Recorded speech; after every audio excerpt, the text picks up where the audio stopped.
Carnie Wilson is probably one of the most famous people to have talked about her gastric bypass surgery, and she failed the first time around. And now she's just recently had a lap band over her gastric bypass. What are your thoughts on this? Why do you think she failed, and do you think she'll be successful this time around? It's interesting. People talk about failing bypass like it's the worst violation ever to happen to man. I don't believe in bypass because people can fail it. And that's sort of similar to saying, I don't believe in marriage because half the people get divorced. So marriage is bad. No, there are people that embrace the process of marriage that it doesn't go well and they have to change their course.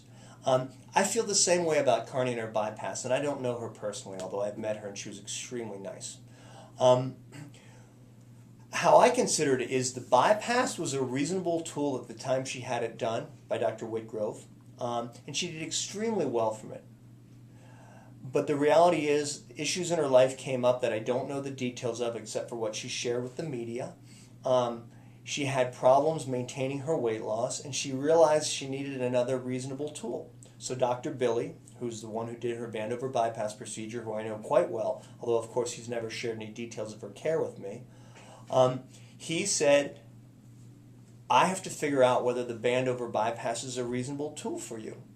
And I think somewhat of an elegant manner, they decided together to embrace this new technology and try it to give her success.